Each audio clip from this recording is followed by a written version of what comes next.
इस एक्सप्लेनर में गोता लगाते हैं। अक्सर स्कूलों में रटाया जाता है, न कि सर्वनाम यानी प्रोनाउंस बस वो शब्द हैं जो किसी संज्ञा की जगह ले लेते हैं, बस बात खत्म। लेकिन असल में कहानी इतनी सीधी नहीं है। वास्तव में सर्वनाम हमारे वाक्यों के लोड पियरिंग पिलर्स हैं। ये वो बुनियादी ढांचे हैं जिन पर हमारी पूरी भाषा का वजन टिका होता है। व्याकरण की दुनिया में सर्वनाम सिर्फ एक शब्द को हटाकर खुद नहीं बैठ जाता। ये उस पुरानी किताबी परिभाषा को बिल्कुल पलट देता है। सच तो ये है कि एक सर्वनाम संज्ञा और उसके आसपास के उन सभी विशेषणों को, यानी पूरे के पूरे संज्ञा पदबंध या नाउन फ्रेज को एक ही झटके में रिप्लेस कर देता है। इससे हमारे वाक्य भारी भरकम और उबाऊ होने से बच जाते हैं। आज की चर्चा का रोड मैप कुछ ऐसा रहेगा। पहले हम संज्ञा प्रतिस्थापन से आगे की बात करेंगे, फिर सर्वनाम के अलग अलग प्रकारों को समझेंगे, उसके बाद एडवांस सिंटैक्स की बारीकियों में उतरेंगे और आखिर में बात करेंगे उन गलतियों की जो अक्सर सर्वनाम के इस्तेमाल में हो जाती हैं। भाग 1 सामान्य संज्ञा प्रतिस्थापन से परे। चलिए बुनियादी शब्दावली से शुरुआत करते हैं। अब अगर सर्वनामों पर सच में महारत हासिल करनी है तो सबसे पहले पूर्वगामी यानी एंटीसीडेंट को समझना होगा। ये वो एंकर है, वो हुक है जिससे एक सर्वनाम अपना अर्थ निकालता है।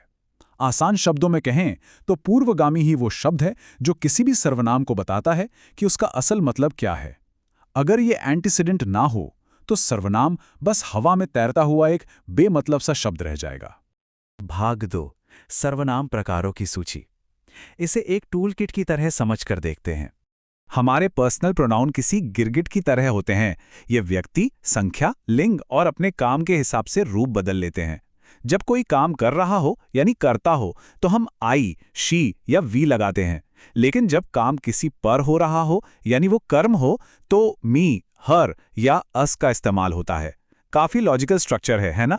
और हाँ, आधुनिक व्याकरण का एक बहुत ही दिलचस्प और जरूरी पहलू, जब हमें किसी का जेंडर ना पता हो या वो अप्रासंगिक हो या व्यक्ति नॉन बाइनरी हो तो उनके लिए एक वचन के रूप में दे या टेम का इस्तेमाल करना आजकल बिल्कुल स्टैंडर्ड प्रैक्टिस है।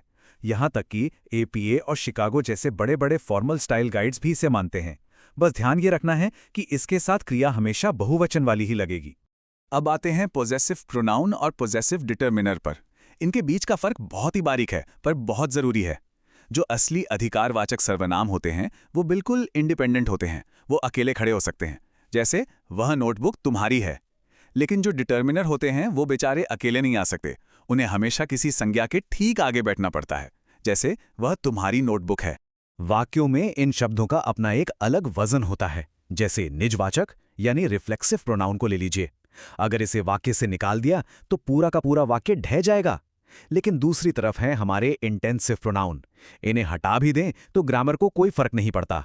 ये तो बस वाक्य में थोड़ा सा एक्स्ट्रा पंच या जोर डालने के लिए इस्तेमाल होते हैं। संबंधवाचक सर्वनाम या रिलेटिव प्रोनाउंस के नियम तो बिल्कुल पक्के हैं। इंसानों की बात हो तो हु और हुम आएगा। अगर बात गैर इंसानों की हो और उपवाक्य कॉमा से अलग हो तो विच का राज चलता है। लेकिन दैट वो इंसान और चीज दोनों के साथ चल जाता है, खास तौर पर उन वाक्यों में जहां कॉमा नहीं होता और जो वाक्य के अर्थ के लिए एकदम जरूरी होते हैं। इन खास सर्वनामों को याद रखने का एक बड़ा मजेदार तरीका है सनम, यानी सम, एनी, नन, ऑल और मोर या मोस्ट। इनकी सबसे अजीब बात जानते हैं क्या है? ये एक वचन भी हो सकते हैं और बहुवचन भी। ये पूरी तरह से इस बात पर निर्भर करता है कि इनके ठीक बाद आने वाले वाक्यांश यानी प्रेपोजिशनल फ्रेज में किस चीज की बात हो रही है। भाग 3 उन्नत कारक वाक्य विन्यास। चलिए देखते हैं कि हम रोजमर्रा की ग्रामर पहेलियों को कैसे सुलझा सकते हैं। ऑफिस के ईमेल्स या मीटिंग्स में ये गलती अक्सर देखने को मिलती है। यहाँ हम ड्रॉप टेस्ट नाम की एक बड़ी ही कमाल की ट्रिक अपना सकते हैं। बस वाक्य से दूसरे इंसान को ड्रॉप करके देखिए। क्या कोई कभी कहेगा मैनेजर ने मुझे यानी आई को आमंत्रित किया? बिल्कुल नहीं, सही शब्द मी है। इस छोटे से ड्रॉप टेस्ट से सही सर्वनाम खुद ब खुद चमकने लगता है। फॉर्मल ग्रामर का एक और बहुत ही सख्त उसूल है, जब कोई सर्वनाम टू बी जैसी लिंकिंग वर्ब के ठीक बाद आता है तो उसे हमेशा सब्जेक्टिव केस यानी कर्ता कारक में ही होना चाहिए। वजह, क्योंकि वह सर्वनाम असल में कर्ता को ही एक नया नाम दे रहा होता है। इसलिए तकनीकी तौर पर इट वॉज हर कहना गलत है। इसका बिल्कुल सही और फॉर्मल तरीका इट वॉज शी ही होगा। और अब आती है वो क्लासिक बहस जिसने न जाने कितनों का सिर चकराया है, हु वर्सेस हुम।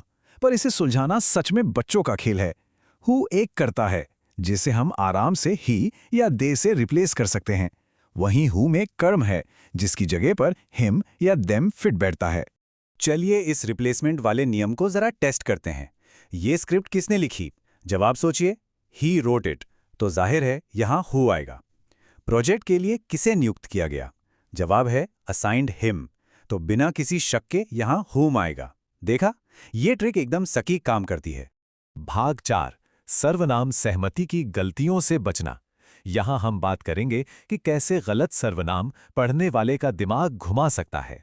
जब सर्वनाम और संज्ञा आपस में मेल नहीं खाते तो पढ़ने वाले के दिमाग पर फालतू का कॉग्निटिव लोड पड़ता है। इसे इनडेफिनेट प्रोनाउन ट्रैप कहते हैं। उदाहरण के लिए, नीदर जैसे शब्द व्याकरण के हिसाब से हमेशा एक वचन होते हैं, भले ही उनके साथ सिस्टम्स जैसी बहुवचन संज्ञाएं क्यों ना चिपकी हों। इसलिए यहां देर लिखना एक फंदा है। सही शब्द इट्स ही होगा। जरा इस वाक्य को देखिए। लैपटॉप शीशे की मेज से टकराया और वो टूट गया। कुछ अजीब लगा? आखिर टूटा क्या, लैपटॉप या वो मेज? ये अस्पष्टता पढ़ने वाले को एक ऐसी भूल भुलैया में छोड़ देते हैं जहां अर्थ का अनर्थ हो जाता है और समझ में ही नहीं आता कि बात किसकी हो रही है। सही वाक्य रचना हमें इस तरह के लॉजिकल डिजास्टर से बचा लेती है।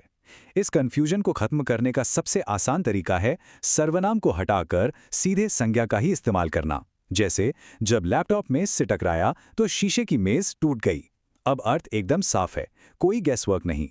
एक और बात, संज्ञा और सर्वनाम के बीच की दूरी भी बहुत बड़ा खेल करती है।